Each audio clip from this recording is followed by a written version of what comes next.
Call the meeting to order. Today is Thursday, June 23rd, 2022, and this is the Budget Committee meeting. It is 7 o'clock in the Moose Hill Council Chambers, 268B, Mammoth Road, Londonderry, New Hampshire. If you would all please stand for the Pledge of Allegiance. I pledge allegiance to the flag of the United States of America and to the republic for which it stands, one nation, under God, indivisible, with liberty and justice for all. Please stand for a moment of silence, recognize those who served our country and those who continue to serve our country.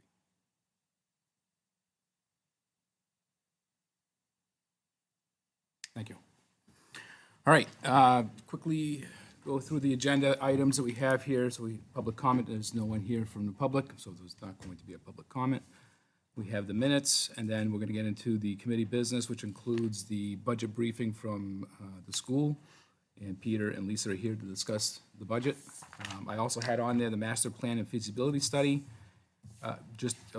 Since I attended that meeting, I was going to go over, but it's even better that if Peter and Lisa can talk about it, that would help also.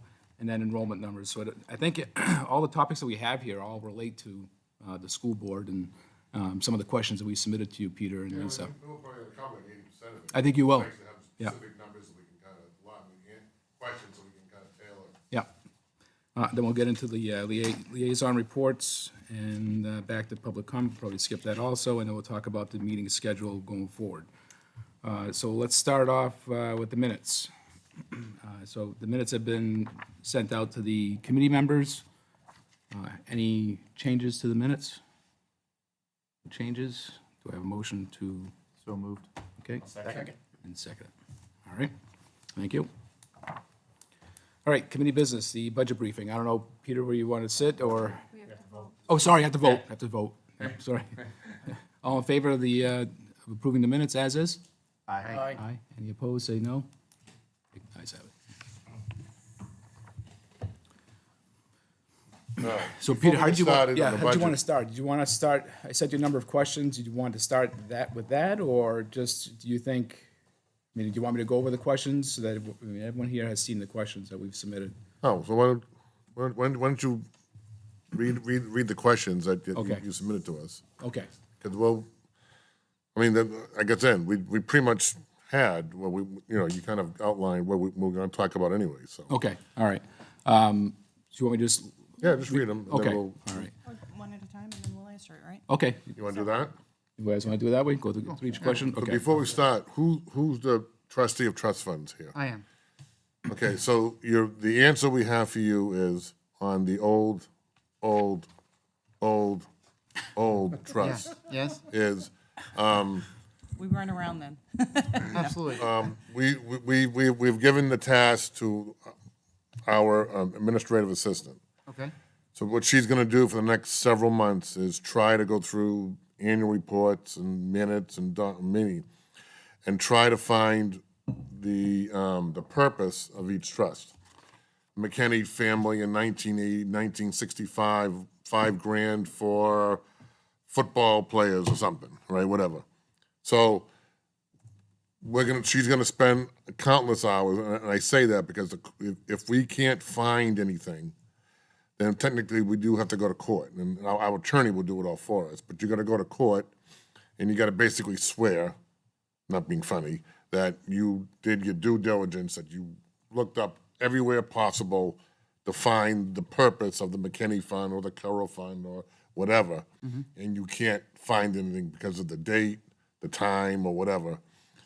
And then the court would then ask the district, what do you want to repurpose the money towards? Most likely, if we can't find it, we would repurpose it to some kind of a family in need, either it's food or maybe books or something. That's how we'll repurpose it. Okay. So Scholarship, right? yeah, through a scholarship type thing. So that's the process.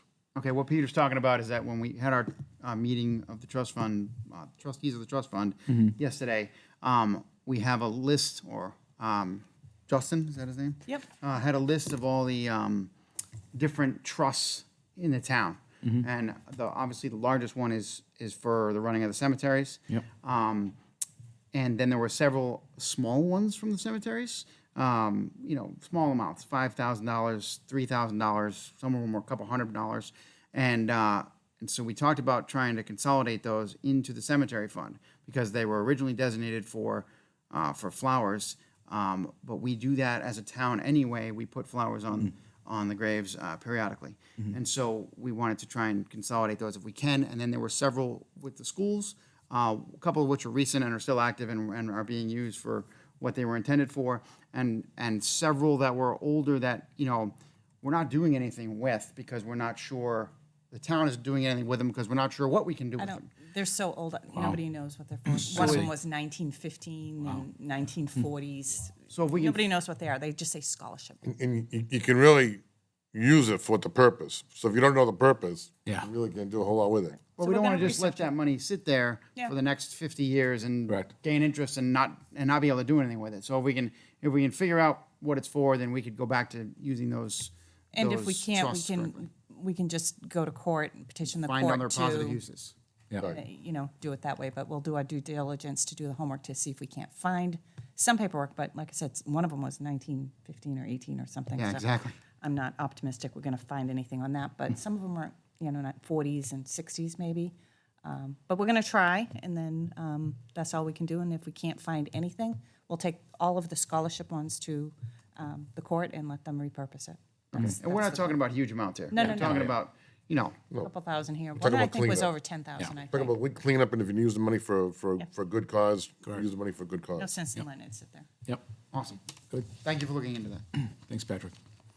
All right, first question was, explain how the budget book is organized. It's the same question we've asked the town, sort of just understanding your first 10 pages, what do they reflect? The core section of the budget book, and then the tail section of the budget book. You want me to take this one, or you want it?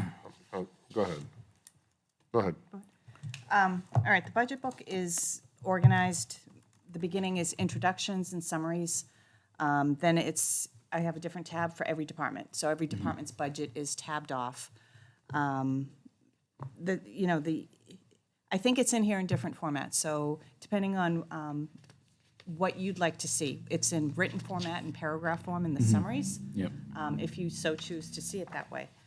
I'm a numbers person. I love spreadsheets. I like numbers. When we're talking budgets, I want to see the numbers. But it's in both forms. So whichever way the people want to see it, it's there for them. If you want to dive into the detail, you go into the department sections. There's itemized, every account has an itemization as to what's being budgeted under that line, if you want to dive in. You don't want to dive that deep, stick into the summaries, which is in the front part of the Okay. book. We have summaries by, what is it?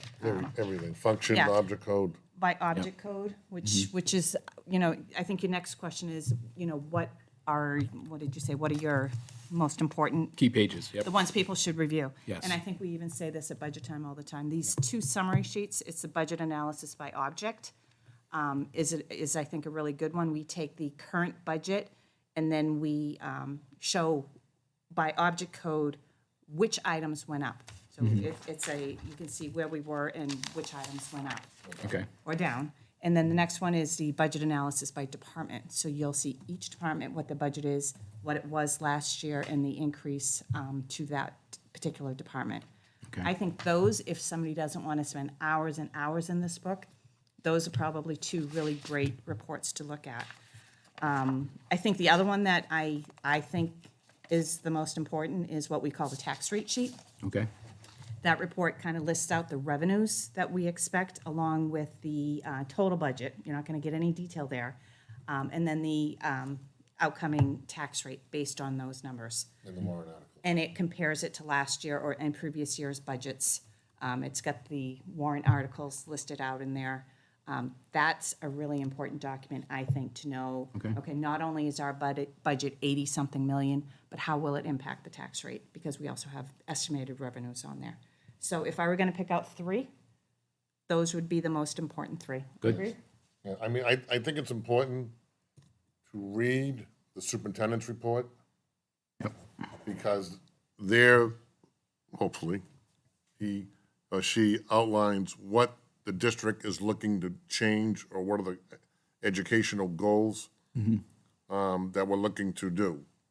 And then if you, like, for example, I'm trying to think of something, one-on-one computers. Yep. So you see, you read that he wants to, we want to now do the incoming sophomore, let's say it's a new program. And then you see computer equipment up, whatever. Wait a minute, superintendent mentioned something about a new program. I see. So it kind of ticks you off like, Yeah. wait a minute, is that for the new? Yes, okay. Okay. So the budget, in my opinion, is the documents from either myself, superintendent, or principals. And the numbers say how you're gonna fund the goal, the objectives of the high school, middle school, whatever. You know what I'm saying? Yep. I mean, in the old days when I was here, many, it was simply line item budget. There was no talk about what you want to do, what you're trying to accomplish. You're getting rid of blue trucks and you want to add red trucks or whatever. And it was just simply, okay, your supply's up $25. Why? Yeah. Why? Let's look at what the district is trying to achieve, change, improve, new, and what we're deleting. And then from there, when you read the numbers, it should spark, wait a minute, equipment, IT. I wonder if that ties to this new one-on-one thing that he's talking about. So that's what I think. And if you stick with that, and like she said, the budget analysis, that should give you at least what's going on. Okay. You know what I'm saying? Yep. No, it's good. And from there, from the budget analysis, if you look at it and it says, I'm trying to think of equipment up 800,000. Okay, you're gonna go, what's equipment going up 800,000 for? Now you go into the detail of high school, middle school, and find equipment lines, and say, oh, high school, that must be the IT equipment, you know, that kind of thing. Yeah. Yeah. I wouldn't go into the details unless something in the summary accounts are high enough that triggers you a flag. Okay. And every principal, every department does this summary that Peter's talking about. So the superintendent does his summary, Peter does a financial summary, and then Lisa every, does a financial summary. and then every department thereafter does a summary. So every department, you'll see their Okay. summary, you'll see their budget reports. So it's, I think it's there for whatever you want to get out of it. And we always highlight those summaries at budget meetings because we show you what page they're on, because I think we do believe that for the common person who just kind of wants to know something, those are the Yeah. those are the ones to look at. You got questions on there, you're like, dive deeper, but start there. Yeah. That's And the best and information to I'm not start with. bragging, and I mean this. But we get people calling us about our budget book. So when someone says, you don't provide enough information, we'll look at each other like, are you kidding? So we'll call Bedford. Yeah, I don't do half the stuff you do. Well, why? Do you really think what do you do? What do they do with all that? We give it to them. Yeah. Yeah. So we do try to give you as a budget committee or a board, the school board, a taxpayer, some idea of what's being asked and why. You need to know why. The budget's going up 800,000. Why? Where, yep. Why? And if there's a good reason, then there's a good reason. There's not a good reason, then you got to challenge it. Okay. Again, the reasons are those two questions is basically for the budget committee here. Yep. We got some new members. Yep. And I think it's important that all of us, if we tackle it this way, look at it, we come to the meetings more effective, have the right questions, and we probably already answered some of the questions that we're about to ask, so. And we give you it's the more book for the being new consistent, people yeah. around Thanksgiving. Some of us want to give it to you after Thanksgiving, but last year the board wanted it before Thanksgiving. So what I would say, because I'm helping her out or staying on. Yeah. If you see something that you don't understand, just email us or Yeah. call us. We'd rather have you email, call us, Zoom, we've done Zoom with Jen. Rather do that, I will use the word private, but just with you and then help you out, than ask us in public and we got to get back to you because we didn't, we know most of the numbers, we don't know all of them. And our financial system is really good in the sense for reporting. So if there's something that somebody's not seeing that they would like, just ask, and chances are I can pull it out very easily. It's probably can't, unless you're getting to some, very detailed things. But if there's ever anything, I can sort this information by functions, by objects, I have to report it to the state in different ways. So the capability is probably there for whatever you want to see. Okay. So just ask. All right, good. All right, next question was the current state of the budget versus actual for 2021-2022 school year. Quick overview. Yeah, I mean, so- what do you think? The expenditure, when you say budget, you're really talking Yep. expenditure, but when we talk the whole general fund. So the whole general fund should probably come about 700 for a surplus. That's a little bit lower than when I did a third quarter. There were a couple of things that have come in, like Kim asked for the AED, right? AED. Defibrillators. Defibrillators, which were 30,000, that, just came up a little while ago. Subs, good news and bad news. The sub account is coming higher than we thought. The good news is subs are coming back to the schools. So I don't know which side do you want? Remember the last few years with COVID, we weren't getting subs at all, and the sub line was returning $200,000-$300,000, right? Which is great, budget-wise, but that means we got administrators and everybody else covering open classrooms because we couldn't get subs. Now this year, you started to see the subs come back, and when I did the third quarter financial, I gave you a copy. Yep. That expense is coming in a little bit higher than I projected. And that's a product of paying our subs more, which the Correct. board had voted for. Yeah. And also, still being in COVID, there was still a lot of COVID protocols and absenteeism. So our subline is Right. And highest than I think it's ever been. to And the be honest. revenues are still gonna come about 110 Yeah. above, which is good. So the increase in general fund balance, 700,000 in that range. No, well, okay, but we have Yes. 600,000 that has already been allocated to capital reserves. Okay. So there will be, The net increase will be about 150. give or take, yeah, Yeah. give or take. We're closing stuff up now, but Okay. So remember, we're starting with a balance, a fund balance of 1.25. Right?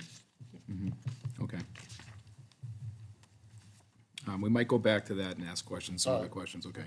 Update on your position, Peter. that would be me.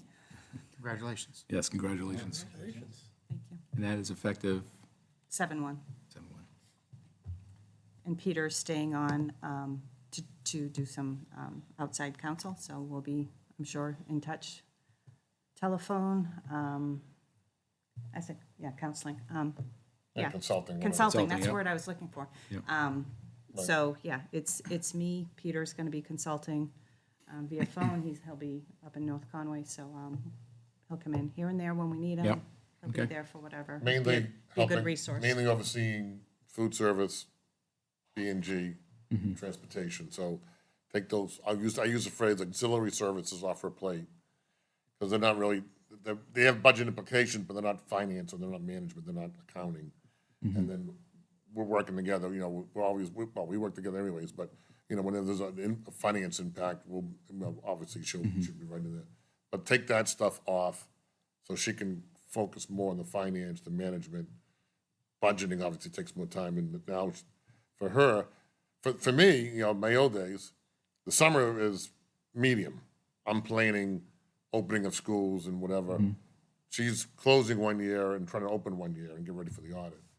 So this is her busy time, Yeah.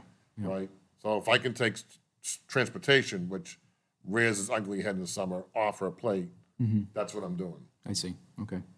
And then we'll probably be looking to post my position probably in the fall. Okay. I was just gonna have ask to that, kind of okay. get through a lot of changes and just taking this one day at a time here. All right, the next question, what process improvements have been implemented and where did we discover some expense savings? So again, this was something that we spoke with Justin too about the budget book. Is there any way, when the presentations take place for budgets, is there any way they can summarize and say, people can just say, this is what we've done so far, this is what we've discovered. We've implemented these changes, we've found some savings here. sort of just kick it off. That's how they kick off their budgets and talk about it, just so we understand, so that it sort of gets, it sets the guidelines for showing that we're trying to save. I think if you read their executive summaries, that's always They're gonna been a point that out? directive. It's been a directive of theirs to try to Okay. point out cost Okay. savings in areas that they were able to do that. Mm-hmm. We can certainly try to highlight that with them to make sure Yes, it's that would in be there, and great, I think yeah. it is. Yeah. But if not, to make sure it's in their presentation and they Mm-hmm. could speak to it. I know special ed certainly does speak that number a lot. Mm-hmm. But I think each department will give them some direction to highlight I mean, those. keep in mind, right, the budget's like 83 million, right? If you took all the discretionary money of the buildings, we're talking 2 million total, right? Because don't forget, they don't have, in their budget, they Yeah. don't have personnel and benefits, Right. right? So remember that sheet we give you, we call it, I still will call it the Todd Jonker sheet, because he asked me to do it. We do that sheet that says, okay, here's what it really costs to run the high school.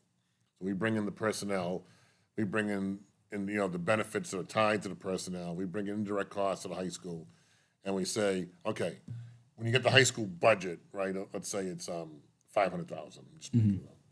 Here's what it really costs to run the high school. When you bring in the personnel and the benefits associated with the personnel, the sped costs and all that, that's when we say, the real cost of the high school is, $24 million.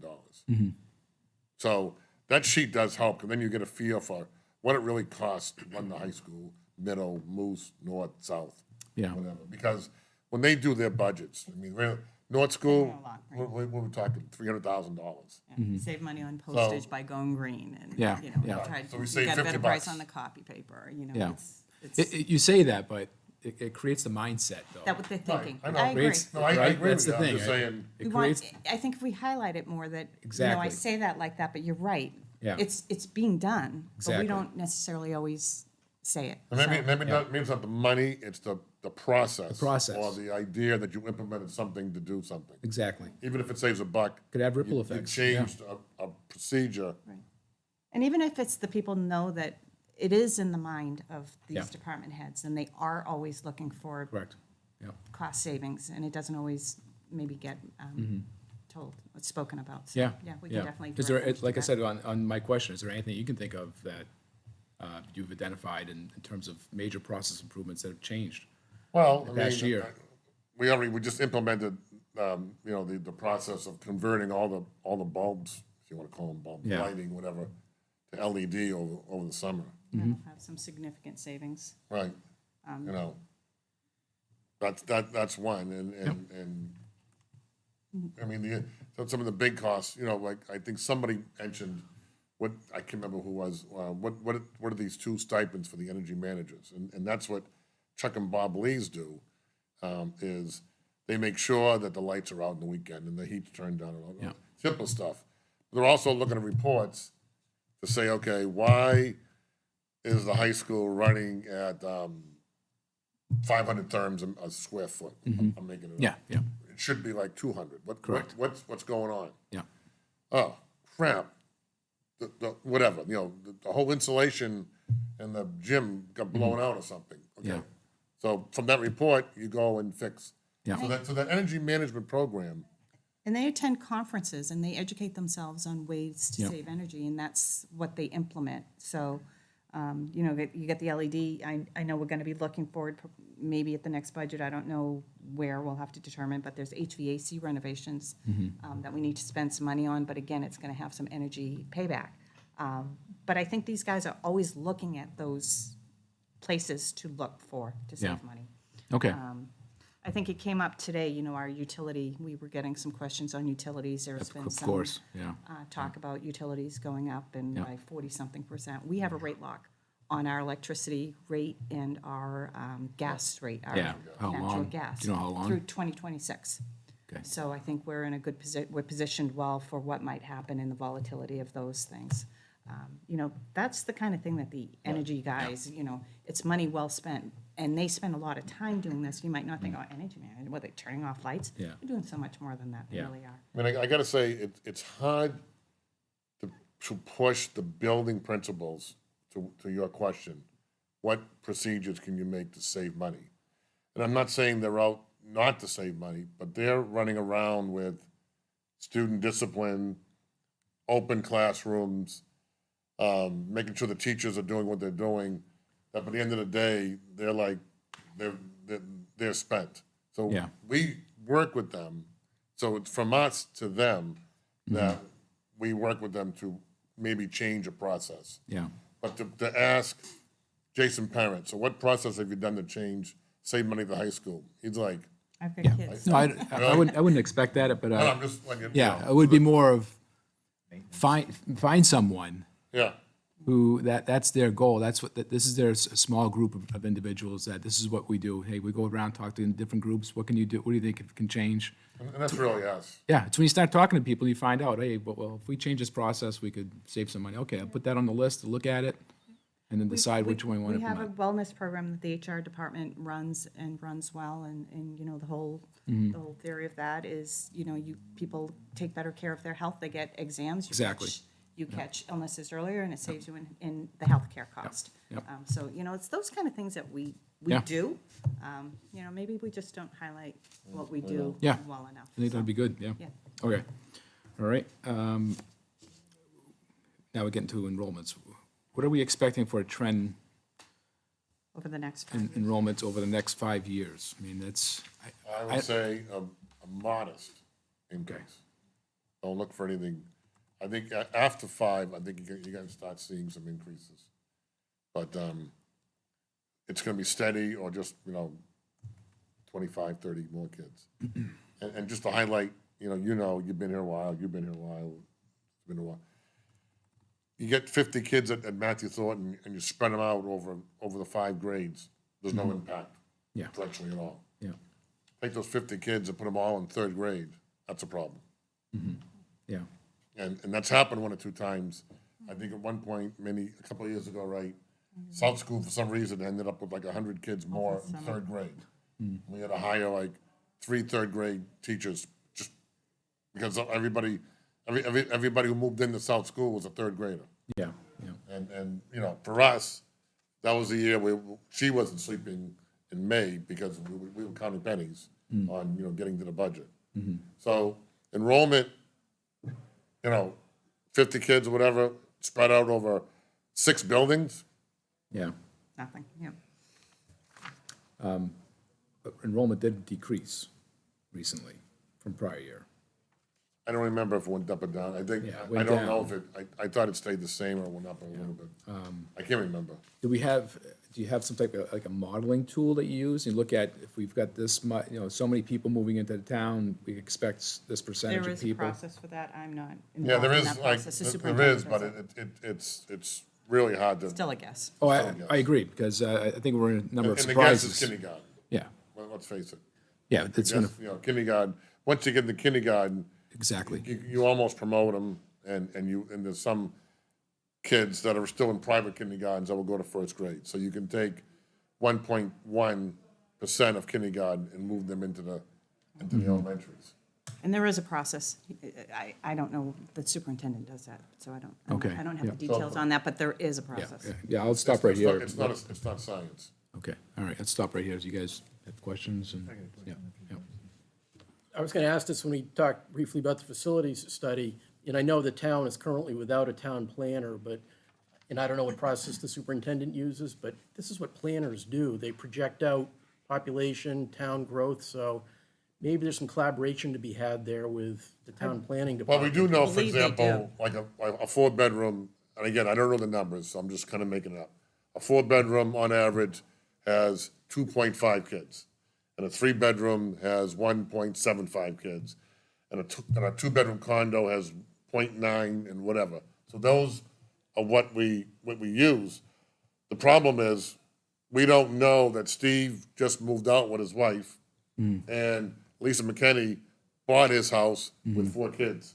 We don't know that transaction occurred. But I do believe there is some conversation with the planning department, isn't there, when he calculates that up? Yeah, for new construction, but not he leaves and Transactions, yeah. you buy Right, his house. But to your point, So there is some of that for new growth, Yep. but not transient, not you move out, she moves into your house with 4 kids. We don't know that until they show up and register. Still is a guess, but, Yeah. you know, there's a process, but it's still a guess. Well, if you just measure who's coming in into the town and measure who's going out of town, I don't know if you can ever find that out, but not sure. Well, it's- I mean, that's what's, that- to that- get to your that's the point. big driver. Because for someone who's already an existing resident, moving to another house wouldn't change anything. It's more of coming in, and leaving. Right, she's coming in from Mass and you're leaving. Correct. The only thing that changes, believe it or not, I don't know what happened that same year. People were moving from the north end of town to south end. You say, kids. no big deal, but then they loaded up the They third grade loaded, that I one see year. your We point. They couldn't loaded up the understand why. different, yeah, that's a good point. Yeah, Tim? I just noticed that when I was looking at these trends, I went back, looked at a couple years too. First grade was like 70 lower than second, third, fourth, fifth, sixth, and all that good stuff. And here we are a couple years later, and I noticed that it's like 246, 256, 257, 322, 317. So it's like first, second, and third, it's like, well, actually, it is kindergarten, first and second. It's almost 70 kids less than like third on up. So it's like that 1 year, it's like we dropped 70 kids on average or something like that. And it seems to be following that way every year. We're just coming in with 250. When most people move in, is it a kind of like spread through the whole grades? Or do you see like usually we get more high schoolers? It's different, that's the problem. Do you never know when the year comes We in? just don't know. Because this 70 kid less, it seems to be maintaining itself from first grade to second grade to third The only grade. thing I can think of is, as property values are really going up higher than, don't forget, we were always lower than Mass, right? So you and your family had a better chance of getting a decent home in Londonderry versus the same square footage in Mass. I think now we've caught up, or maybe just not as, the gap is closed. So now I think what you're seeing is maybe people moving in when they got the third grader and the fourth grader, not the kindergarten and the first grader. 2 houses just sold on my street. Families moved out with kids. Families, or people that moved in And no don't have kids. kids. Right, So, seeing and the that. house is $100,000 more than it we're was when seeing that. he moved Yeah. in. So I'm wondering if this 320 that we're averaging in kindergarten, first and second, is more like 250, if that's gonna be the trend where it just keeps going up to the high school at like 250 instead of, and we have that many I coming think you're in. gonna see a 250, 275 class. Because I know the seventh graders, they're like three something. They were like the huge group or whatever that's now the 9th, 10th grade or something, so. So it actually looks like we're gonna drop overall as that keeps moving up through the high school. The kindergarten this year was full, I thought. Kindergarten, it's got a list here of 263 the previous year, 246 this year. Correct. It went down 17. Well, you don't know what this year is. This year Well, I coming. mean, You're on talking the the latest, current latest years. last year and year before, Yeah. so. I think they're still registering, so we still Yeah. don't have data on that yet. And just to let everybody know, believe it or not, we'll get 50 kids registering for kindergarten after old home days. We don't know what happens. We don't know what they're Try. doing. You try to get them in, but But they'll come in, like, there was one year, we got 50 kids the week before school opened. I don't know what they're doing, but, okay. Any other questions? Nothing else? Okay. The next question is, the master plan outlines general plans for revamping sections of the schools and adding more space to the schools. Would the need for more space in the high school still be a factor if the Hooksett students were not part of the enrollment numbers? no, Well, wait a minute. No, yes. no. The Hooksett students will have no impact on the planned space for the high school. We would not be building space due to Hooksett. They only take space that's available. Right. But we're expanding. We need more So, space. okay, so to your point then, if at some point we are renovating, or expanding the high school, Correct. we're looking at what edit, we use the word editing the, MOU for Hudson, because that's gotta get done October, November, that timeframe. Before that, probably September. So it wouldn't impact we wouldn't adjust the space of the school district to accommodate the Hooksett students. Okay? But to your point of financing, the discussion has to be, should Hooksett be on the hook, I hate to say that, but Hooksett be on the hook for a share of construction costs coming to the school? And that answer, I believe, would be yes. The question is how it's constructed. Yeah. So we wouldn't add 1,000 square feet because the Hooksett kids, okay? We would build it for what we need. But if Hooksett's continuing and we're spending $1 for construction and renovation, Hooksett should be in the hook for some share Yeah. of that construction renovation cost.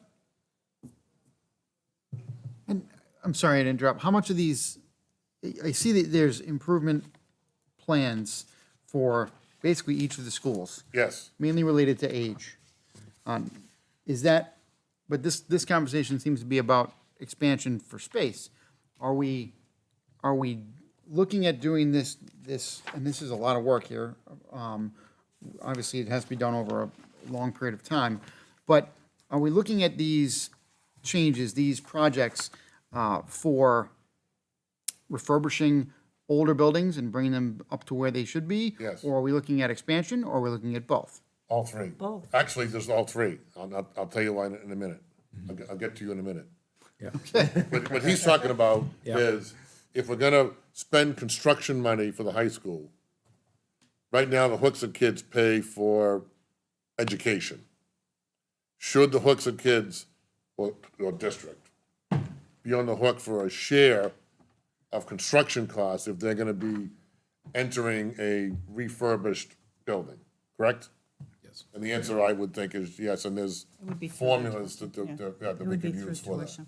So basically, thus far, the Hooksett kids have been a boon for us.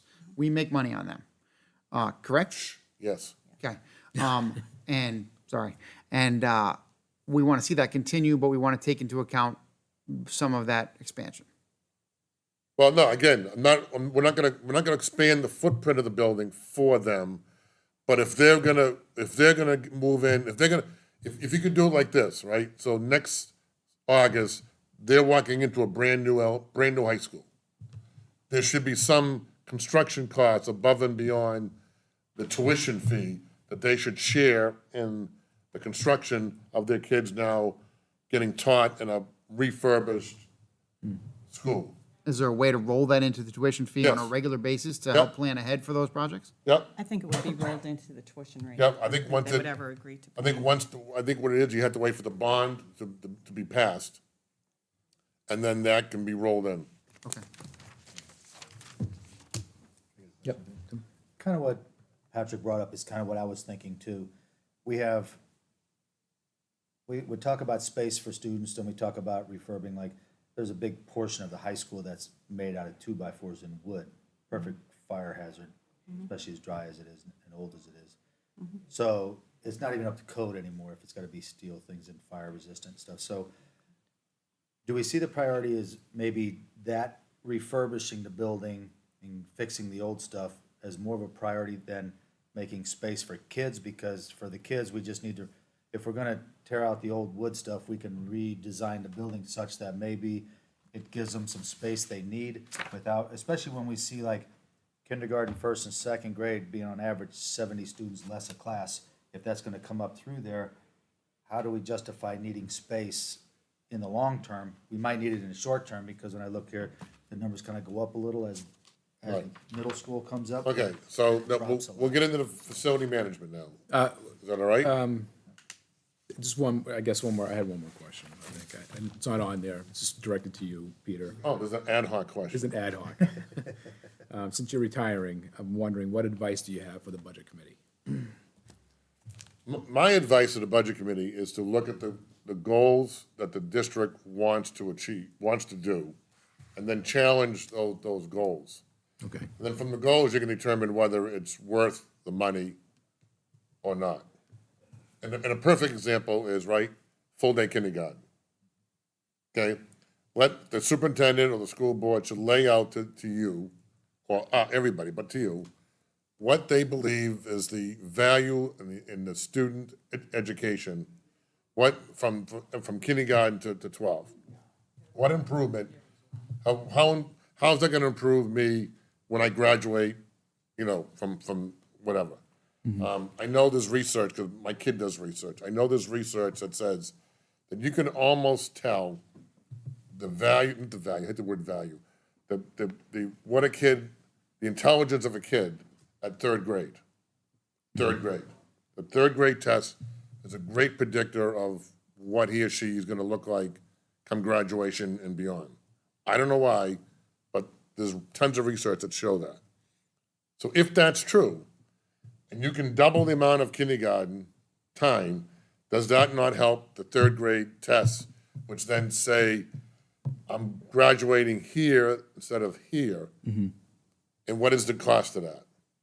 So that, to me, is what the budget committee should be looking at. What goal you want to do, what educational program do you want to do, and what is the cost? And then, is the cost worth the end result that you're predicting?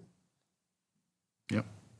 You know, and always look at ways of saving money, but that's, you know, where I think we need to look at. Okay. Right, and the perfect example is, in order to get full-day kindergarten, you gotta have an expansion, you gotta do this. Is that money worth all this? And are there other ways to achieve, maybe not here, or maybe here, Correct. Yeah. than going to full-day kindergarten? Okay. Can I ask him a question on that? Yeah. subject? I've had this discussion before with people, and I'm just wondering where you stand on this subject matter of, like, people will say, why doesn't this school board or superintendent come in and just, I'm gonna exaggerate for people to understand, and cut $10 million off the school budget? You know, we can't afford it, it's too much for everybody to lower our taxes, they can just come in and cut that money. And then I've explained to some people that, and I don't know who it is, but there are certain people that when they come up with a budget, the budget is not necessarily to save a ton of money. It's a budget needed to pay for the schools and keep them from falling apart, teach the kids with an education that is expected and that's been set forth to set, you know, like the superintendent's budget or whatever. His job is not necessarily to cut $10 million. His job is to make sure the kids are taught, the buildings are taken care of, the grounds are kept up, the buses run, blah, blah, blah, blah, blah. Do you see it as, whose responsibility do you see it as to, like, cut the budget back if it needs to be cut back really bad? And whose responsibility is to make sure, like, I always think the superintendent, it's his responsibility to make sure the budget, the numbers don't matter as much as accomplishing what he's supposed to do with his goals set by the budget committee, by the school board committee. But the school board has the ability to say, we gotta cut costs.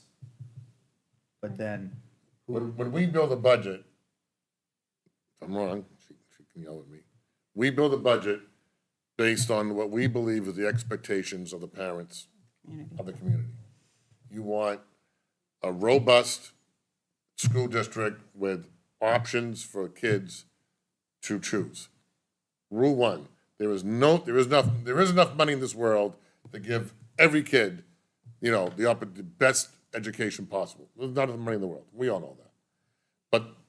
But what level of options and service and education, both in the classroom and on the field and others, do you want what the community wants to provide? That's the budget we do. So we look at class size, right? We say, no, we're not gonna have first grade at 30 kids. The community, to our knowledge, doesn't want 30 kids anymore in first grade. That's how we build a budget. So we build it based on what we believe the expectations are from the parents. And I say parents, I know it's everybody, but the parents are the ones that send their kids to us. And to me, it's the school board to say, we're not going in with a budget that high. We need your help to get this from 83 million to 80 million. And if you're gonna cut the budget, My idea would be, tell them where you want. I don't need, whatever. I don't need 5 vocational schools, classes. Can you send them, if you send the vocational schools to the vocational center, do they get the same education? Probably. Does it save money? Yeah, I think so. Then why don't we do that?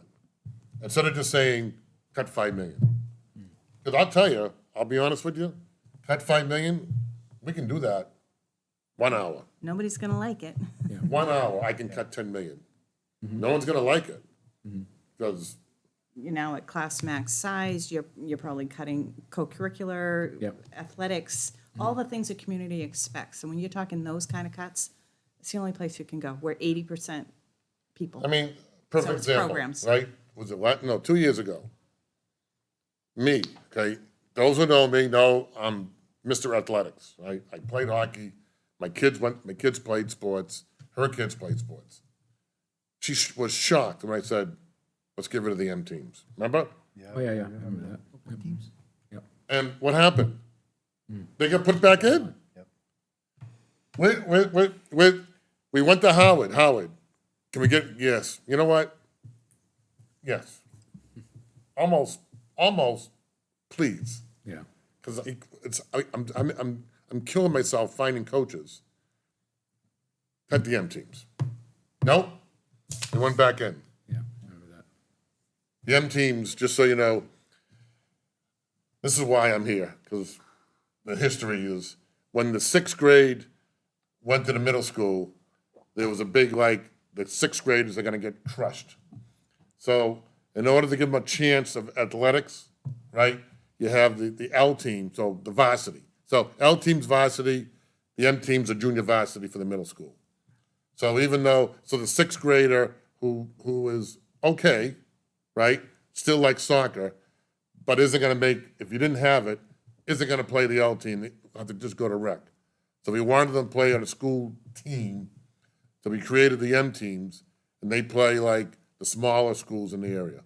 So they still play for the middle school, they're the M team. So there was a cry where, no, we're not that desperate yet. That's a good example of what we're talking about. It seems that nobody wants to give up any programs when they talk those large cuts. And when you talk a large cut, Yeah. you've got to be realistic about it. So if you're telling us to cut $3 million, you got to be willing to either accept higher class size or reduce, and we could always talk about what those cuts would be, but something's got to give. You're not going to cut $3, $4, $5 million, $2 You million. want to go or you want me to go? Without, No, I just want without to say something. I don't want to get into this because this really goes back to like the hours that we're going to spend during budget. But I think there's something to be said for, you guys made the point where you set the budget for what the community wants, which is great. I just don't think at that superintendent level, we've had that for the last 5 years from that position, taking that budget and actually following through with it. I think once you have that direction at that level, that that ideology will stick. I don't get it. I'm lost. I just don't think that Scott in his position did what he was supposed to do with the budget. As far as education, security, so on and so on. Well, okay, now we know what you're talking about. Let's be fair that the last 2 years Yeah. was, Oh, yeah, I understand, but he was- wasn't just here for the last 2 years either. right. But like I said, I'm not think- gonna. I think we made some, I think we made some great strides. We could have done better. I will never say we could have done better, but I thought we did some, getting one-to-one computers was a big sell. A huge Yeah. sell. I understand that part of it, like as far as the material aspects of it. I'm talking about like learning, education, with what our budget is at 83 or $7 million. We should do a lot with that. Like we could do a lot with that. And I think that you guys are headed in the right direction. I just don't think that at that level that it was necessarily, maybe it was an oversight Are or you talking test scores? everything. If you're talking about our test scores, Test scores, security, everything. well, security, we're pretty good. Yeah. Pretty good. We need to do some things. But test scores, your test scores will never, in Londonderry, at least for a while, never reflect the quality of the, Overall. yes. It's a data point. It's not, Jason had done a good presentation on that at a board meeting, probably like a month ago, addressing the test scores and how those test scores are incorporated, like where they drive, what data Yeah. points are taken. I thought he did a really good presentation, and I'm not going to try to, Yeah, no. I'm not going to try to go there. There is But it was a room- good explanation. It's not, it's a data point. It's not everything. I think what Jen's getting at too, though, it's a data point, but it's looked at from, Yeah, I know. It people does. look at certain data points when they make a Yes. decision, where are they gonna move? Yes. Where am I gonna send my kids? And just so you know. They're big data 'cause points. I don't Yeah. lie and I don't hold things back. I've had conversations with Jason and I don't know for Dan Black. And my question to him is, Jason, I know what you're doing, and I agree, I know what you're doing, I know why you're doing it, and I agree with it. But at some point, you've got to ask yourself, how many times do you want to fight the battle? How many times, you know, Newsweek is going to Yeah. use AP tests as one of the criteria for Londonderry being 50 or 1. Why don't you just bite the bullet instead of fighting the fight every effing year and just make AP tests required The curriculum is not driven by a test? by the test scores. Correct. And so to Peter's point, like, do we need to factor in and change our curriculum, what they believe is right to get a better test score? And the AP is part of that. We don't force the kids to take that AP test. We get dinged on that. That brings your test scores down. Right. So, do we make them And- take it? Do we change that? When they And we philosophically offer, don't believe it's honors, and better. we offer the dual credit. Correct. That So- brings And us- I've been the one that bringing up the dual credit every time. Right, because and so, it's- to your point, and I mean this, the dual credit and the honors, the minute she takes a dual credit, that's one student that's not taking the AP test. So you go from, I'm just making up numbers now, 50% of the high school taking the AP to 30, because 10% are taking honors, which doesn't count, and the other 10 are at dual credit, which most of them would have been an AP, and you would have had 50% of your high school taking AP. So the question is, go back to options. What are the best options for the kids? And they would argue dual credit, honors and AP. And let- all the let- And let advantages them those- decide Right. where they want, what's best for them to move forward in whatever direction. And that decision is probably hurting Londonderry's, whatever, and let's say Newsweek, where one of the major criteria is Yep. scoring on the AP test, Yep. I mean, not for us. Right. If you watched my little speech that one night, I did end with, in my opinion, I said this almost verbatim. In my opinion, the school board is the last defense for a kid to get a quality education. And they are the ones that need to decide what a quality education is, where they want to peg it, and defend it and fund it. Because the kids don't have a vote. You do, as a parent. But the kid in first grade doesn't have a vote on what they want for curriculum. So the school board ultimately should decide what they want, defend it, and budget it, and market it. yeah. You're on the facilities now? Yeah, again, just back on, just to finish that off, your point about us voting for it. The other situation I struggle with is that as members of the Budget Committee, we're supposed to represent the entire, all residents in Yes. Londonderry, those who have kids, those who don't have kids, those who want zero budget, we have to represent that, find that, and what makes the most sense. And that's where I have difficulty is when you look at the warrant articles, there's always that percentage, and I'm always wondering where that 30% that votes against all these articles, Where is that population and how do we get a hold of them? I'd Well, love to find I'll that tell you one out. story. When I was in the town side, I had a woman call me, and she wanted an abatement on her taxes. She said, okay. I said, there's a process that I'll get to in a minute. Please tell me why you're looking for an abatement on your taxes. And she said, well, I don't use the bus, the school bus. I drive my kids to school. So where am I giving you the abatement? Well, I'm saving money. I'm not using a bus. My kids, I drive my kids to school. I said, okay, ma'am, before I give you the process, I gotta ask you one question.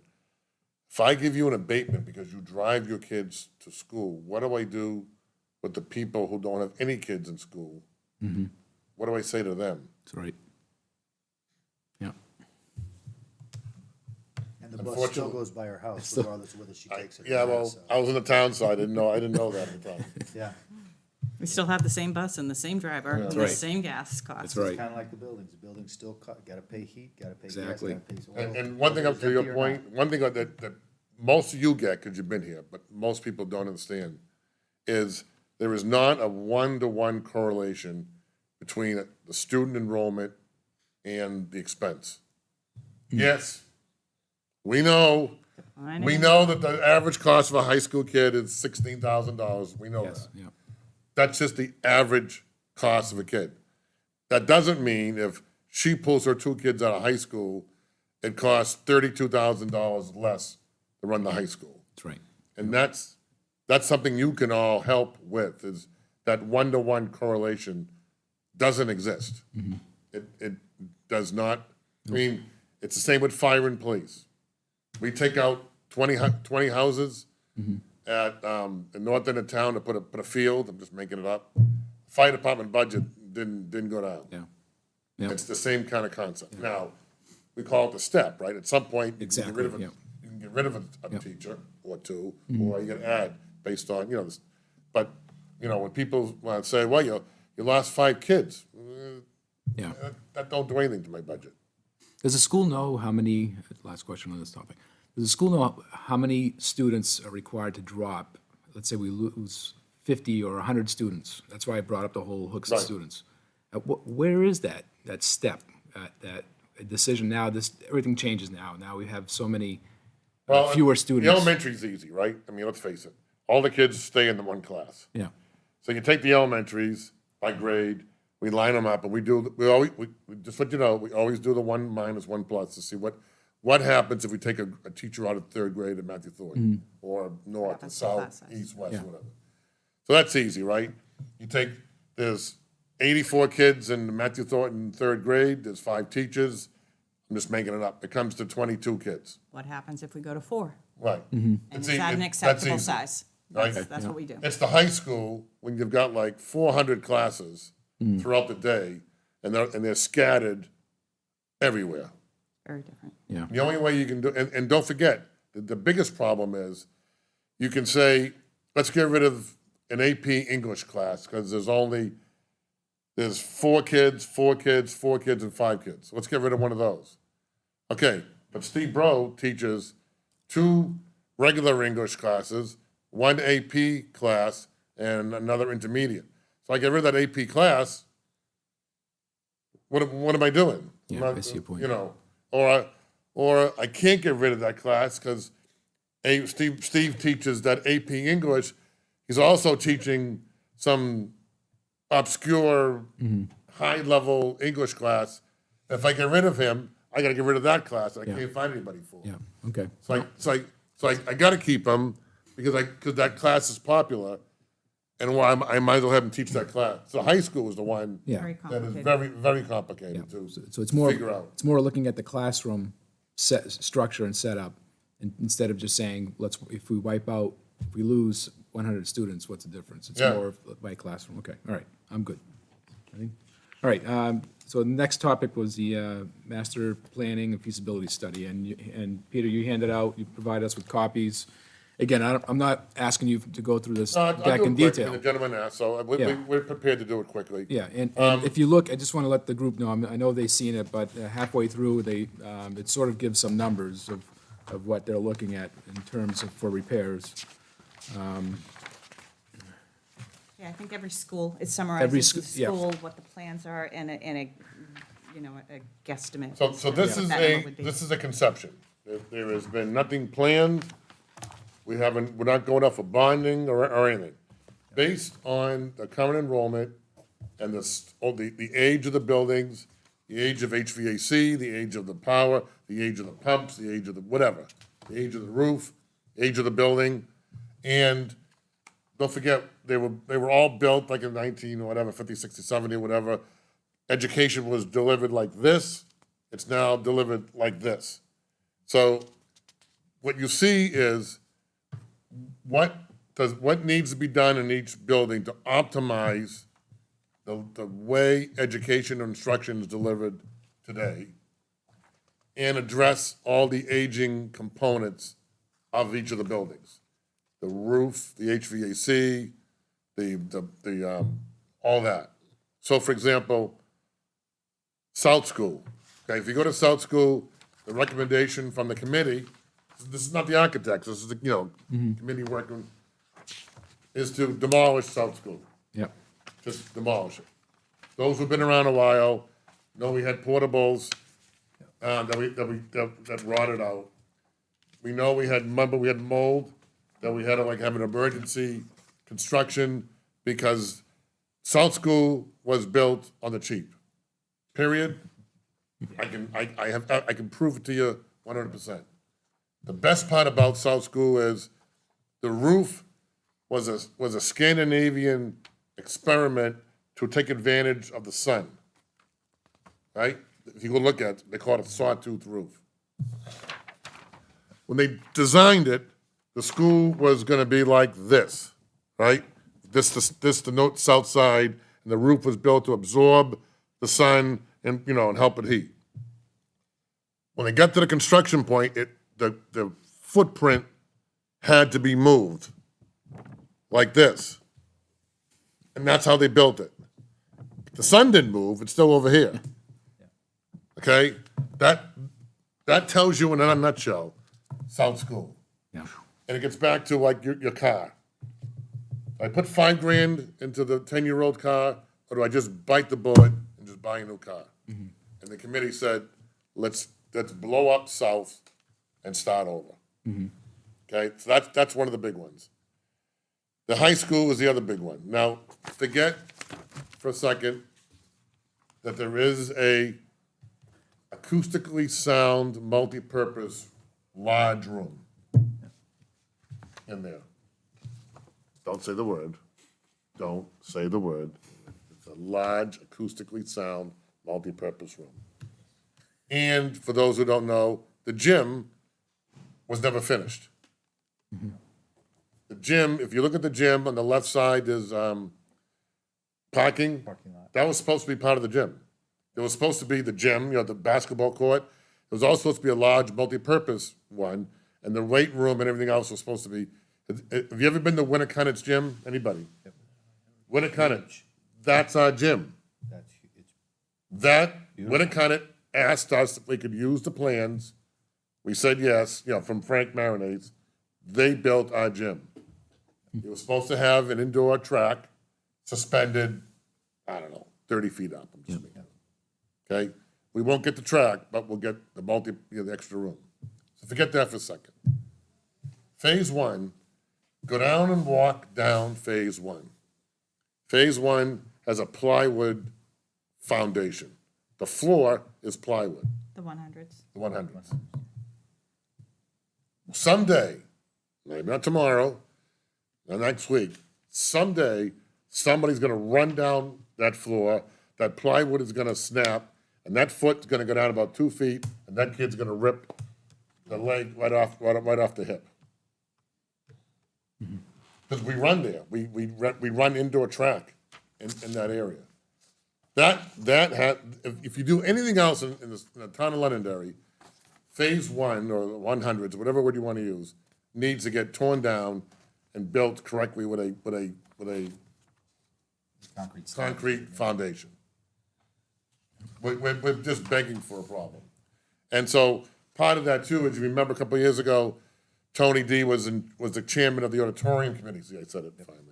The auditorium committee, remember, it had to be 10 feet away from the structure. That's fire code because of the wooden foundation on phase one.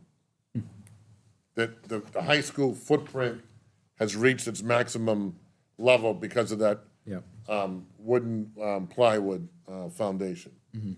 The others are strictly, let's say, cosmetic, adjusting to how instruction is delivered today and updating the rooms, the acoustics, the HVAC, the roof, the mechanicals and all that.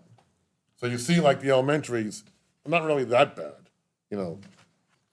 high school's 80 million because of what, So the idea for those 100 wings is just tear it down and build a whole new wing. Yeah. I mean, the message is our buildings are old, our schools are Correct. old. I think even when you think about the new building, which was what, the addition at middle school, Yeah, they pointed out it's 40-something years old, but that's the latest thing that we've done, so we always think, oh, yeah. Moose Middle Hill. school had a nice Moose new Hill's addition. 20 years. It's 40-something years old. So, We're still finding asbestos in it. Seems like every time we turn around, we find asbestos. We got that last piece coming out, Matthew I think we're Thornton, almost done next with year. I'm sorry, not Moose Hill, Matthew. high Thorpe. schools, I think. And then, of Finishing course, up the other now. piece is Moose Hill. Exactly. With the expansion of the LEAP program and whatever, the idea is obviously twofold. Take the portables out. You just build a $10 million addition to address enrollment needs with LEAP, or do you do the full-blown for full day K? And the problem with that is classrooms are cheap, right? They're a buck a foot or whatever. In order to go full day K, all the core facilities got to come in. Lunch. The gym. Correct. Yeah. Or a multi-purpose room, not a gym. Kitchen, the library, and all that, by state law, have to have all that. So you're only adding, like, say, 10 classrooms, right? But you got to add all that core Correct. for the full day portion. Yep. So I can leave you with some good news. If you go on the Concord patch, Concord is planning a new middle school for Concord School District. Care to guess what the estimated cost of this school is? Anybody? 180 million, How much? 180 million. 176. Good guess. So does that mean the numbers in this document are out of date? I think they're out of date by a little bit. They did them about a year ago. And they aren't quoted out. I mean, they're just architectural Right. guesses. I mean, they don't have full-blown plans and. I mean, I don't know what's in I don't know what's in, this middle school that Concord wants to build for all I know. There could be 3 gyms and 2 pools. But at some point, right, if some point, in my opinion, if we do nothing else, address Moose Hill and address the 100s at the high school. Where does South fall in that conversation? So if you were And rating, maybe you're gonna blow up South. so those are your top 3, obviously.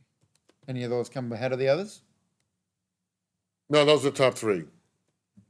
I don't know if you can do just the 100s at the high school without, the architects are going to say, well, but if I do the 100s, I have to do a little bit of this and that to get to it. So where does it end? But if I had to just pick 3 projects that Londonderry should look at would be South, the 100s. What was the other one? Moose. So- Not necessarily in Not that necessarily order. order, those are the 3. And I don't know if I heard you correctly. Matthew Thornton, the oldest parts of the building, that's already getting repaired? Oh, yeah. That's already in the works? Okay. Well, the work, No. With asbestos, what do you mean? It's all the asbestos on it. just the asbestos. Oh, just the asbestos removal? Yeah. Oh, yeah. Okay.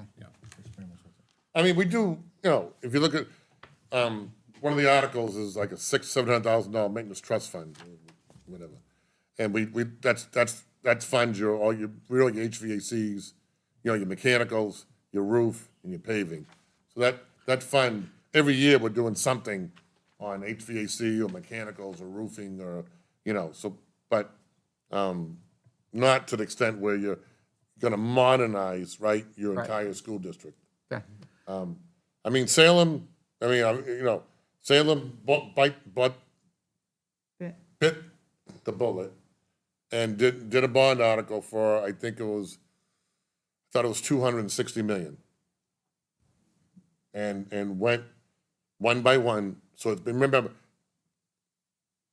Salem re-modernized their entire high school while high school was in session. Took them 3 years. 3 years, ask any parent who had their kid in Salem, it was pure hell. Because there was construction and banging and whatever going on all the time. But they basically had portables and went over there and fixed this section, then that section, and then whatever. And just literally rebuilt a high school while it's still standing. Wow. And now they're on the other areas. So they're gonna have an entire modernized school district in about 3 more years. And they floated a bond, I think, like 3 or 4 years ago for 260. You'll also see in that report, they reported out like, some of our mechanicals are at critical stages and each school is at different. But we have a lot of mechanicals that are at the point of failure that we're gonna have to address probably long before This is ever done. these facility things are done. Yep. So we'll start addressing that, prioritize and move that through the budget process. Okay, I'd like to, if we can, maybe forward. another 5 minutes, so we can just close this up. Do you think that town people actually fund a lot of the maintenance stuff? Do you think our building and grounds people are like so good that it's deceptive to a lot of people? Because I hear a lot of people say, our schools look great, schools look great. I mean, they don't see the HVAC and the walls and the floors and Right. stuff like that, or the insulation and stuff. Right. But do you Well, ever, schools do do you ever look think that They're the clean. buildings and ground people are just so good sometimes at what they do that they actually, it's deceptive kind of like to the public of what. Well, because that all there the are big numbers are problems? the things you don't see. Right. It's the roofs, it's the mechanicals. You're seeing a clean floor and carpeting that's been, maintained Paint. properly. They see paint The, floors the and everything. big that- money is I in the think it stuff looks they're not great. seeing. Yeah. So, Okay, so the gym, the water tank just let go. The water tank is so big, it has to be taken out and put back in by a crane. And that was 2002, right? 3. And that hot water tank is gone. It shut off, drained, so we gotta get a crane to pull it out and another, and to drop it in. is it So, big enough to get it out of? It's like, Huh? you're gonna cut a hole in the ceiling to get it? yeah, I think so. The furnace or boiler at middle school has to get done. It's on like a critical list. Yep. So when we do the walkthroughs, they all look nice, and we're proud of that. But we don't show you the boiler, we don't go in the boiler room. wouldn't We notice don't take you up on the roof and show the cracks. I mean, I don't know if you remember, we diverted money from the capital reserve fund in buildings and grounds. We were gonna finish phase 2 of the paving in front of the high school. We repurposed those funds to redo the roof at Matthew Thornton, because the consultant said, Do that roof. Ain't gonna make it. And also the asphalt cost had I'm going up. And- probably doubled, Probably wouldn't so have the we money to do weren't, it anyways, we didn't but- have the money to do But even it. if we had the money, we were like, the roofing guy says, Priority. gotta Well, get it it was done. leaking, right? It leaked. Well, they Yeah, fixed No. the leak, but it was, there was other parts of the roof Mm. that just needed, it was due to be repaired, so replaced. Okay, any other questions? So the master planning feasibility study, I think we covered that. The next section was enrollment numbers, but I think we covered that. The only thing for this feasibility study to me is, again, it's enrollments. I'm still, at some point, if they could show us, next 5 years, this is where we think enrollment's gonna be. If they could- I think that would help for these discussions, so that people can understand, all right, are the numbers going to go up or not? I think that would help. And So- again, and that's not your part, And and I that's mean not- this yeah. sincerely. It's not, this is a conceptual ideas of what Mm-hmm. needs to get done. When we figure out, when the board says, we're doing Moose Hill, right? Now you get into the enrollment and how many classrooms you do really need to add, and how many LEAP you really need to add, and what size. And so now the number gets more concrete. Correct. than what's on there now. And the same thing with the elementary and north, south, east, and west. Conceptually, based on enrollment today, based on DOE code and all that, this is what you need. If we're projecting enrollment going down, then those 30,000 square feet that's been projected to add in north becomes 20. Correct. Yep. Yep. Because a lot of what we have is undersized. It's undersized for the group that we have. So I understand what you're trying to say with enrollment, but it's Yeah. not always a one-to-one. Like, Correct, You yeah. know, if we keep the same amount of kids, we don't need to expand. Yeah. If we're going to bring it up to date Yeah. to codes and the expectations of where Yeah. schools are going to be, a lot of things Yeah. are undersized. Yeah, I think my point is, if you have the enrollment numbers broken out, I think it's going to, you're Easier going to- to clear up a number of questions that people are going to have. I mean, it's going to help. Absolutely. Yeah. Understood. All right, I think we covered everything. I truly appreciate your time you spent with us and shared that knowledge. And Peter, your time with us too, a number of years. Well, working I'm with you, it's been still great. on, so I Yeah. mean that. I know. I mean, call her, Yeah. email, but if it's a history question, so to speak, right? Mm-hmm. I'm on, I'm helping her, Okay. helping them. So if you want to email and say, hey, what was going on here or whatever? Mm-hmm. You know, and I'll probably be at I'll probably be at the big budget meeting when we do personnel and, Okay. you know, I'll probably show up, be at that meeting. All right, All very right. good. All right, thank you. Thank you, guys. Thanks. Thanks. All right, liaison reports. First one, Patrick. So I emailed you today. Yep. I met with the chief on Monday, the 20th, a few days ago. He says is expecting a surplus of 150 to 200K. Obviously, there's only a couple weeks left here. So that was, he still gave me a range, but he's pretty solid on the number being about 180, I believe. He says that he's down 7 officers going into this new fiscal year. And he's got 2 coming in August, 2 new hires in August, and another vacancy announcement that he'll put out in September. I don't think they plan on filling all 7 of those positions. They'll probably fill just 4. He's got a few retirements coming up projected over the next year, but, so he'll probably continue to be down a little bit as far as officers go. A lot of OT this year, mostly because of COVID, some for backfilling of staffing. He said since July 1st of 21, 7 officers left the department and 10 were hired. So, and that, obviously, we're still down 7 officers now, but that's what it's been going on. And what else did he say? He mentioned again the building maintenance and repair budget item. It's budgeted $18,700. It usually comes in over $75,000.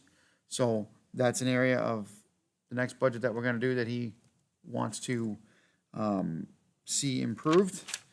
As far as management services and IT, that's the other area that's low. It's budgeted for 30, and it will wind up about 80 this year.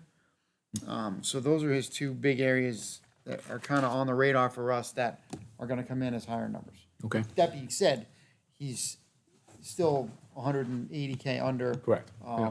But he needs that cushion there for overtime, for unforeseen circumstances. Yep. All right, good. John? Tim's got something. Yep. Did he mention anything about the fleet?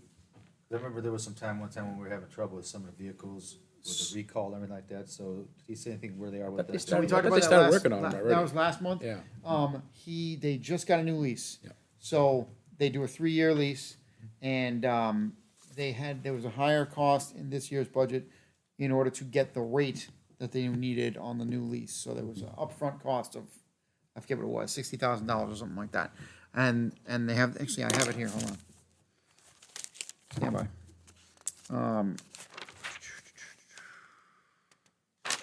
Maybe I have it here. Yes. Well, at any rate, they started the new lease this year, so they're good for 3 years. The maintenance of the fleet seems to be well managed now as opposed to how it was necessarily handled in the past.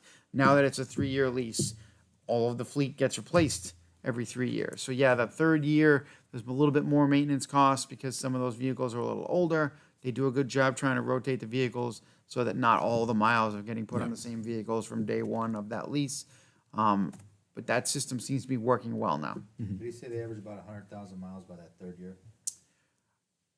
I think it varies a bit. I would expect that the patrol vehicles that are on the street 24 hours a day, their mileage is gonna be significantly higher. Then that's offset by, your detective vehicles and your administrative vehicles. And it's not a super easy process to take a detective vehicle, an unmarked, and now make that a marked car and switch it out with one of the marked cars and take that off the road and give that to a detective, because you gotta go through the process of outfitting that vehicle for patrol, and then obviously taking all the decals and stuff off of it for a detective. So he does do some of that to keep the mileage down. But so I think you have some vehicles with much higher mileage. I would expect way more than 100,000 miles, and some with not nearly as much. I can get more details on that if you want, though. Yep. All right, fire department, Jonathan?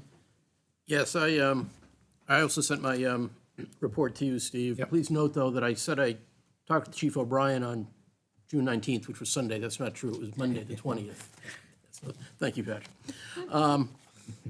So he assured me that by June 30th, they will not have overspent their budget. They will be in the black. And I know Chief O'Brien. I've now been working with him for, I think, 3 years as the liaison. And he runs his fire department budget like we run our household budget. If you don't have it, you don't spend it. And it's all based on needs, not wants. I think similar to the police department, fire department is currently down 8 positions, primarily due to retirements. He has 7 new employees starting on July 25th. 1 is already a paramedic, so can hit the ground running. 2 have the training but need to pass the test to become paramedics. 1 is has none of the background and will attend recruit school, which goes from August through October. And when that individual comes out of recruit school, they'll have firefighter 2 and the hazmat certifications. And 2 others who are joining already have firefighter 1, but we need to find them a firefighter 2 course. And the way the state is set up, you can't just send them to the academy for a firefighter 2 course. They're spread all around the state, and you have to find them. It's crazy. But we're working to fill the positions. The chief says the budget is sustainable as is. It's a workable budget, and he's so used to working with it, and I have a comment about this, that he's covering the needs of the department. I asked him, though, I said, what are your 1, 2, 3 priority areas for budget? He said the first is what he calls his safety line, which now includes turnout gear. And this line has been at $30,000 since 2010, when turnout gear was far less expensive. It's now $7,500 a set, and every member needs 2 sets. And it's not interchangeable. You can't just buy a fire coat and let everybody share it. You get your own custom fit turnout gear for personal protective equipment. So you can do the math. We're hiring 8 people at $7,500 they need, so $15,000 per person. Yeah. The second one is fleet maintenance, which seems to be a recurring theme in town. He said our fleet is worth $10 million, and the annual maintenance budget is $85,000. And then station maintenance. I think it's similar to what Peter was saying about the schools. Some of the construction that was done at the time, it needs work now. Some of the, and I think especially, whatever I call it the South Station, is that Station 2, I think? Anyway, that needs some work. Still awaiting word on 3 pending grants. I thought we might have heard by today. When I talked to him on Monday, he said it was imminent. The SAFER grant, which is for 5 firefighter positions, and then a Assistance to Firefighters grant for $160,000 for equipment for ambulances, including lifting systems and stretchers. And then a New Hampshire Gopher grant for $50,000 for ambulance equipment. And we're quite confident we're going to get all of those, certainly fingers crossed. And I applaud the department. They're continually searching for grant opportunities and then seeking those grants. A general comment, though, in my discussion with the chief, and I think Patrick's with the police chief, we're finding ways to cover expenses in the budget, but therefore the budget is not accurate. And the budget is supposed, in my opinion, is supposed to be a tool for planning. So when we're budgeting $30,000 in the safety line, and we're never going to have to spend far more than that, can we somehow work and encourage the, To adjust the line Yeah. items. to make the line items more accurately reflect the actual expenses? I know the money's being covered from somewhere, but Yeah, they need to do an updated budget. Yeah, I think it's a common theme amongst Yeah, that's what I'm like starting to hear. all the departments. yeah, and it's not criticism. I mean, I respect them. They're bringing their budgets in under the maximum as they're required to do. Yeah. And the essentials are getting done, but then the budget is less of a tool. Yeah, Yeah, they're shifting things between their sections, so. Yep. The town just did something like that, didn't Justin just correct Yeah. and rewrite sizes, right side, accounts yeah, and stuff? that's what they call it, yep. Maybe we can ask them if they can do that with the other departments. Who's responsible for that anyway? Is Justin. it Justin? I think it's the whole finance department. Finance department? They're supposed to lead it and spearhead it, I think. Maybe we can ask them. Yeah, but that's the kind of thing we're talking about we don't see the process improvements, we don't see the good Correct. news. Yeah. Whereas if their line item for whatever, ambulance gear, said what they actually need, and then said, oh, we got a $50,000 grant Yeah. to take off of that number, and this is the resulting number, at least we would see that original number, and so would the public. I'm just worried we're gonna get their budget and it's gonna be under, but you're gonna see PPE, 50,000 over, such and such, 20,000 over, this much, 70,000 under, this much, 120 over, and it's like, why are these so out of whack? Well, we don't wanna go to, they have a bottom line budget, and we want them to have that so they can use the money with it. That was one of the Right, negatives and I that's saw. fine, but I'm just saying they don't categorize correctly.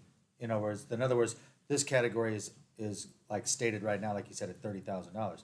Maybe it needs to be 120,000, and this one at 150 really needs to be 65. You know, it just needs to be right-sized for what he's actually spending in those things. Agreed. You know, so, Yep, it just generates questions that are not necessary. exactly.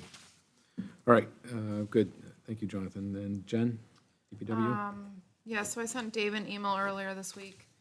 I just, outlined a couple of questions. I said, are you guys on track to meet, the budget? And he said they are still on track. He did say that they want to be cautious moving forward into fiscal '23, because they've already seen a large increase, in prices for the materials, salt, gravel, loam, et cetera. So they're gonna keep an eye on that. And then as far as, I asked him about fiscal year '24, the budget that we're gonna be working on, and he said that they will start that budget process, officially starts for them in the fall of this year, so Okay, they haven't quite gotten there yet. all right, good, thank you. CIP, I did attend the kickoff meeting on the 13th of this month. I was appointed chair, and Bob Slater was appointed vice chair of the CIP committee. The project submissions for the CIP program, and for those that are going to be looked at, are due July 1st. Monday, on July 25th, is when we'll look at the project presentation. So if someone has a project that's more than $1 million, we recommend that they deliver a presentation for that project. And then on August 1st is when we start reviewing them and scoring those projects. So those are the upcoming meetings for the CIP program. Those will be, Ron, I'll have those in the minutes, so you can see those dates. All right, moving on to Ron for the town council. So we've had 2 meetings since our last meeting. The first meeting, the budget-related issues, basically was the Londonderry Commercial and Industrial Tax Incentive Program. It was revised so that anything over $15 million now would qualify. There was a lot of tension at the meeting about this project. So there was a lot of discussion about Sorry, anything over how much? 15 million. So these numbers were adjusted by Mike Malaguti to make kind of some adjustments to what people were concerned about. One of the counselors invoked counselor privilege, so it was moved to the next meeting. So at the next meeting, which was this Monday, June 20th, there was more discussion about it. Mike Malaguti brought some examples of some other towns that have done this tax incentive. This tax incentive is to try to find new ways to generate revenue, ways to add revenue to the tax, to the town and to the taxpayers to save them money. 17 towns currently participate in a program similar to this. So the end result, after some lengthy discussion at Monday's meeting, it did pass. So what basically happens now is if a company wants to take advantage of this program, they have to come into the town council, present in front of the town council what they can do for the town, and then the town council has to vote to approve it. So it's not a locked-in program that anybody can get. They still have to get approval from the town council. The second thing that was started at this council meeting was an elderly tax exemption. Because of 3 meetings prior, the military had got an approved discount. Some of the seniors in town said that they would like a discount also. So it was talked about at the meeting. Basically, due to the number of elderly we have in town, it could be over $1 million. So it was postponed to another meeting, but it may be a warrant article is needed if this decides to be enacted. May have to have all the voters in town vote on this due to the large expense that this would cause to the budget. Okay. And the 2 other things that were discussed, the abatements, 38 of the 60 abatements were approved. That was a few town councils ago where some people were upset about their tax rates. So they did work that out. And then water infrastructure is the number 1 topic on the town's list right now. As far as how much it's gonna cost, what they're gonna do, so they have a company looking at it to see how much it's gonna cost and if they should do sewer at the same time, and how far they can go with the money they have and what kind of grants they can get. Okay. Steve, may I? Yep. Yeah. Do you have the list of just briefly the top 4 strategy areas that the town's going to be working on? Water was number 1. I think Yep, Mike Malaguti presented the other 3 that are on the, he did. I can put those in the minutes for you. Water, DPW, DPW was one of them. economic development. Yep. Yep. And the DPW one was more or less updating their facilities. Correct. Yep. A lot due to the safety also. Yes, yeah. So, so again, the 1, 2, and 3, 1 was water infrastructure, number 2, DPW facility, number 3, economic development, which had a number of subgroups. Is that what you want to hear, yeah. Jonathan? Yep, thank you. Past construction and rehabilitation tax exemption. B was South Londonderry sewer capacity, and C was widen Pentingill Road. Hill Road, yeah. By the airport. yeah. Okay, and then D, review and improve the planning board site plan and subdivision regulations. Oh, there's actually a number 4, improve standardization and financial oversight. Okay, Curious whether they want to widen Pettingill Road. I know. Don't It's, just, it has isn't that room to new? do that, but it's like, a new road. I drive it and it's never that crowded, so. Maybe something with I think it's to, I recall from watching the meeting, Heather Lane. they said, it's needed for when we complete build-out of that area. Oh, it will definitely need to be done before it gets done, but I'm like, it's so far from build out right now, why would you build out the road before that's just more road we gotta take care of, and it's gonna deteriorate faster while nobody's driving on it, so. Why put the extra lane in it? You know, of course, maybe 10 years from now, concrete costs a lot more. I don't know, yeah. so. All right, Joseph is not here. Tim, I was going secondary. to bring it, but I didn't bring my notes. Okay. Because usually Joe will call me if he's not gonna be here, All so. right. That's okay, so no updates. That's it, so that's it for the liaison reports. No one here from the town, for the public, so no public comment. And then I have the meeting schedule, so July 28th. Do we want to have a meeting on July 28th? Well, what is the difference between July and August? Because is August next to Old Home Days, or is it not? It's right after school starts. I don't know where that falls in that time frame. So We don't sometimes we have a skip meeting in August because of the school board tours. Okay, Yeah. so do we have anything we need to cover in July? See, that's, do I have to cancel that now? I mean, in No. 2 weeks? Well, Okay. We don't, You got yeah, it. I think it's, You gotta do a 2 weeks notice in the papers to let the public know there's not gonna be a meeting or something like that. I don't- Or something like that. so, No. I don't think so. There was some notice that we were always told before we can cancel a meeting, so the town, so Kirby had a chance to put something out saying there is no meeting. I don't know how many days it was, could be a week, it was, but I remember they told us we had to give them so many days to do Okay, it. I can find out from Kirk. Yeah, I'd ask her. I mean, I'm fine if you guys want to cancel it, I just want to make sure, I don't want to have meetings that don't add value, so I want a meeting that adds value. Well, there are several things that may occur between now and July Correct, 28th. exactly. School leadership is Exactly. changing. Yeah. We've got those priorities, you've got your CIP starts after that, I guess. Yeah, well, we'll have the, Starts a couple days after. yeah. July So I 20. recommend we wait at least 2 weeks to make the determination. Yeah, I agree with that too, yeah. Okay. Can I ask a question about the bonds? So, you know, we're looking at all these potential projects for the school district. We have some potential town projects as well, like big ticket items coming down the road. I remember there was a list of what bonds were coming off soon.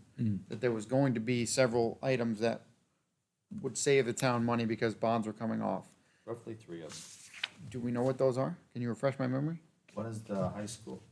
You know what, I probably should, because I don't remember for sure, but I remember it was 3 of them. Total is $1.2 million over the next 7 years. Okay. So there's like 600,000 coming off, 800,000 coming off, and 300,000 coming off, something like that.